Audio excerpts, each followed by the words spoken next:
अस्सलाम वालेकुम दोस्तों, उम्मीद है आप सब खैरियत से होंगे। आज की जो वीडियो है उसमें जो हम बनाने जा रहे हैं वो है हमारा टेबल। ठीक है, हम किसी भी वैल्यू का टेबल कैसे जनरेट कर सकते हैं ये हम आज की वीडियो में देखेंगे। ठीक है, और ये इसका जो सोल्यूशन है वो लग तो बहुत ज़्यादा कम्प्लेक्स रहा है कि एक हमने पूरा टेबल बनाना है। कोई भी वैल्यू एंटर करेंगे तो उसका जो है 1 से लेके 10 तक टेबल जनरेट हो जाएगा। और सोल्यूशन देखते हुए हमें ये तो लग रहा है कि इसका जो है वो प्रोग्राम वो भी बहुत ज़्यादा कोई कम्प्लेक्स होगा, लेकिन जितना ये हमें आउटपुट इसकी मुश्किल लग रही है उतना ही आसान जो है वो इसका सोल्यूशन है। तो स्टार्ट करते हैं। स्टार्ट करने से पहले अगर तो आपने मेरे चैनल को सब्सक्राइब नहीं किया तो काइंडली सब्सक्राइब कर लें, और आप ये प्रोग्राम्स जो हैं अपने दूसरे कोलीग्स के साथ भी शेयर कर दिया करें ताकि वो भी किसी तरह इससे फ़ायदा उठा सकें। ठीक है, तो स्टार्ट करते हैं। अच्छा, ये हमारे पास पहले का एक प्रोग्राम बना हुआ है, इसको यहाँ से न्यू फाइल क्रिएट करते हैं। ठीक है, अब जो है हमेशा की तरह सबसे पहले हम अपनी जो है वो प्री प्रोसेसर डायरेक्टिव्स ऐड करेंगे जो कि हैं CON.IO.H। और अच्छा, ये बार बार हर प्रोग्राम में ये लिखने का मकसद यही होता है कि आपके दिमाग में ये अच्छी तरह बैठ जाए। ठीक है, मतलब जितनी दफ़ा अभी हम इसको यूज़ कर चुके हैं मेरा ख़्याल है कि आप लोगों को ये आ जाना चाहिए बहुत अच्छी तरह। ठीक है, और फिर हमारा मेन फंक्शन स्टार्ट होता है जिसका नाम ही मेन है। ठीक है, जो कि इन डेलीमीटर्स में स्टार्ट और एंड होता है। ठीक है, तो सबसे पहले हमेशा की तरह हमारा जो ये इसकी मेन बॉडी है, इसके अंदर हम जो भी फंक्शनिंग जो कुछ भी प्रोसेसिंग करते हैं पहला स्टेप होता है हमारा उसको इनपुट देना। इनपुट देने के लिए उसने हमें वेरिएबल्स दिए हुए हैं जिनमें हम अपना इनपुट देते हैं। तो सबसे पहले हमने डिसाइड करना है कि हमारे वेरिएबल्स जो हैं वो कितने होंगे। ठीक है, तो यहाँ पे जो है हमें 3 वेरिएबल्स चाहिए। 3 वेरिएबल्स ऐसे चाहिए। पहला वेरिएबल होगा हमारा जिसमें हमारी अपनी वैल्यू आएगी जो जिसका हमने टेबल जो है वो जनरेट करवाना है। दूसरा वेरिएबल होगा जिसमें जो है हम टेबल के अंदर जो हमारी वैल्यूज़ होती हैं 1 से लेकर 10 तक वो आएंगी।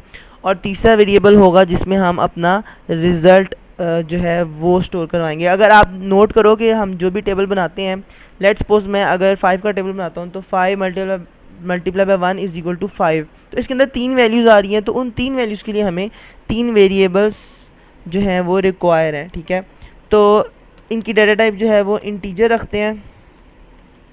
पहला वेरिएबल ले लेता हूँ मैं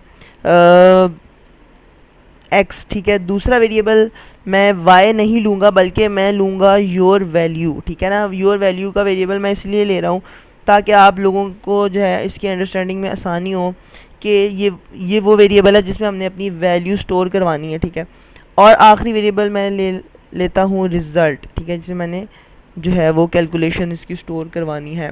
तो सबसे पहले एक मैसेज प्रिंट होना चाहिए कि एंटर योर वैल्यू। ठीक है, कि वो वैल्यू एंटर करनी है जिसका टेबल हमने प्रिंट करवाना है। ठीक है, मैं इसको स्कैन एफ कर देता हूँ। स्कैन एफ में उसका फॉर्मेट स्पेसिफायर बताना है। ओहो, और फिर एम्परसेंड साइन के साथ उसको जो है वो उसका वेरिएबल लिख देना। ठीक है, अच्छा, ये अंडरस्कोर आप देख रहे हो, मैंने इस वेरिएबल में अंडरस्कोर यूज़ किया क्योंकि इसमें एक वेरिएबल में स्पेस अलाउ नहीं होती, तो वो हम स्पेस जनरेट करने के लिए अंडरस्कोर यूज़ कर सकते हैं। हमने वेरिएबल्स को जो है वो वेरिएबल्स बनाने के रूल्स देखे थे जिसमें उसने कहा था कि अंडरस्कोर अलाउ है आपको, उसके अलावा और कोई स्पेशल कैरेक्टर नहीं अलाउ। तो अंडरस्कोर हम इसलिए लगाते हैं कि अगर हमें 2 वर्ड्स को इकट्ठा करके वेरिएबल का नाम लिखना हो तो हम बीच में अंडरस्कोर लगा लेते हैं। ठीक है, ये भी एक अच्छी प्रैक्टिस है। आप आगे जाके जितनी प्रोग्रामिंग करोगे आप जो है ना इसी तरह वेरिएबल्स के नाम रखा करोगे। तो यहाँ तक जो है ना मैं उसको वैल्यू दे चुका हूँ। ठीक है, अब उसने कैलकुलेशन करनी है आगे उस वैल्यू पे, मतलब उसने उस वैल्यू का टेबल जनरेट करना है। तो अब आपने नोट किया होगा कि जब हम टेबल जनरेट करते हैं तो 1 से लेकर 10 तक आता है टेबल। ठीक है, 1 से लेकर 10 तक का मतलब है कि वो 10 दफ़ा वो स्टेटमेंट एग्जीक्यूट होगी, लेकिन हम उसको 10 दफ़ा नहीं लिखेंगे। सिर्फ हम एक दफ़ा लिखेंगे और बीच में जो उसकी वैल्यूज़ आ रही हैं वो चेंज करते रहेंगे। तो हमने पढ़ा था कि ऐसी स्टेटमेंट जो हमने बार बार एग्जीक्यूट करनी होती है उसके लिए हमारे पास एक स्ट्रक्चर अवेलेबल है जिसको हम कहते हैं लूप स्ट्रक्चर, ठीक है, रिपीटिशन स्ट्रक्चर। तो वहाँ यहाँ पे हम वो यूज़ करेंगे जो कि है हमारा फोर लूप, ठीक है। पहले मैं इसकी बॉडी बना लेता हूँ, ठीक है। अब मैंने इसके अंदर तीन चीज़ें यूज़ करनी हैं।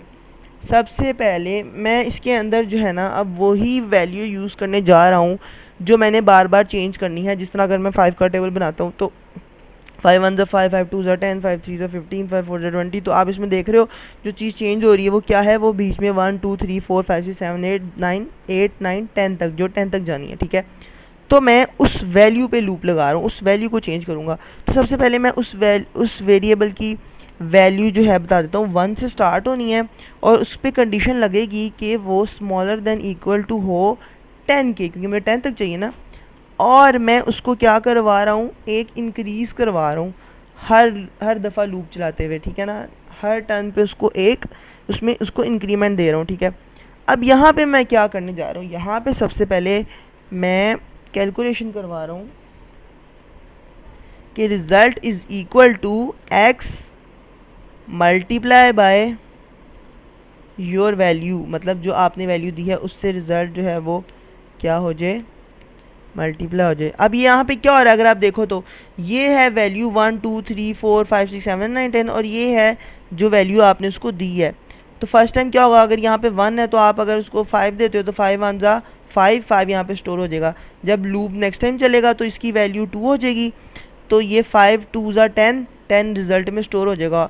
अब ये जो रिज़ल्ट आता जा रहा है ना, साथ साथ हम हर दफ़ा प्रिंट भी करवाते जा रहे हैं, ठीक है।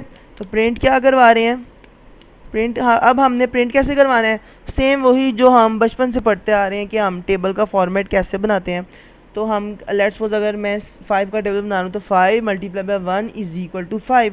इसका मतलब है कि मैंने यहाँ पे उसको जो फॉर्मेट देना है वो वैल्यूज़ रखनी है, ठीक है। तो मैं उनका फॉर्मेट स्पेसिफाई रखता हूँ परसेंटेज डी मल्टीप्लाई। अब यहाँ पे मैं एक्स यूज़ कर रहा हूँ क्योंकि उसने ये message as it is display कर देना है, क्योंकि हमने कैलकुलेशन नहीं करनी, मैसेज प्रिंट करवाना है। तो मैं यहाँ पे मल्टीप्लाई को जो है ना एक्स से शो करवा रहा हूँ। Multiply by percentage D is equal to percentage D, और आगे जो है मैं एस्केप सीक्वेंस यूज़ कर रहा हूँ नेक्स्ट लाइन में जाने के लिए, ठीक है। तो यहाँ पे जो है अब मैंने ये 3 फॉर्मेट स्पेसिफाई दिए हैं। इसका मतलब है यहाँ पे 3 वेरिएबल आएंगे। पहला वेरिएबल आएगा मेरा वो जो मैंने वैल्यू दी है, ठीक है, योर वैल्यू। उसके बाद दूसरा वेरिएबल आएगा मेरा जो वैल्यू जो है चेंज होती जा रही है मेरी, मतलब x की वैल्यू। और यहाँ पे आएगा मेरा रिज़ल्ट, ठीक है ना, ये रिज़ल्ट RES। अच्छा, तो दैट्स इट, आपका जो है वो प्रोग्राम बन गया है, ठीक है। अब हमने इसको रन करना है। गेट ch नहीं यूज़ किया हुआ तो हम यहाँ पे गेट ch लिख लेते हैं। और हमने जो है क्लियर स्क्रीन भी नहीं यूज़ किया, यहाँ पे जो है हम क्लियर स्क्रीन का फंक्शन यूज़ कर लेते हैं।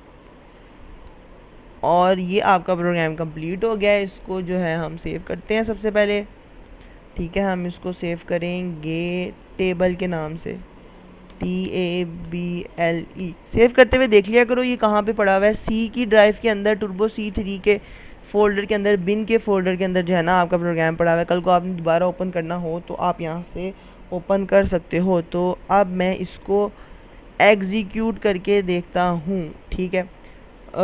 एक मिनट, मैंने जो है ना इज इक्वल टू का साइन, चलो इसको बाद में लगा लेंगे। अच्छा, अब वो जो है ना मुझसे वैल्यू मांग रहा है कि अपनी वैल्यू एंटर करें। मैं जो भी वैल्यू एंटर करूँगा वो मुझे उसका जो है ना वो टेबल दे देगा। मैं 8 एंटर करता हूँ तो देखो उसने मुझे 8 का टेबल शो करवा दिया है। अच्छा, मैं ज़रा हमेशा इज इक्वल टू का साइन लगाना भूल जाता हूँ, जो कि एक अच्छा प्रॉपर मैसेज बन जाता है, ठीक है। अब मैं इसको रन करता हूँ। पहले मैंने 8 का टेबल शो करवाया, अब मैं जो है 6 का टेबल शो करवाता हूँ। तो देखें जस्ट आपके एक एंटर के बटन पे वो आपको पूरा टेबल शो करवा देता है, ठीक है। अब मैं ज़रा थोड़ा सा 10 के ऊपर जाके कोई लेट्स सपोज मैं 25 का टेबल शो करवाता हूँ।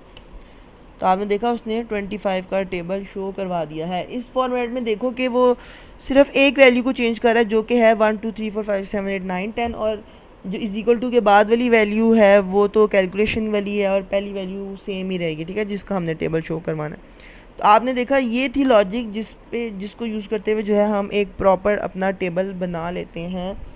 उम्मीद है आप लोगों को जो है वो अच्छी तरह से समझ लग गई होगी, ठीक है।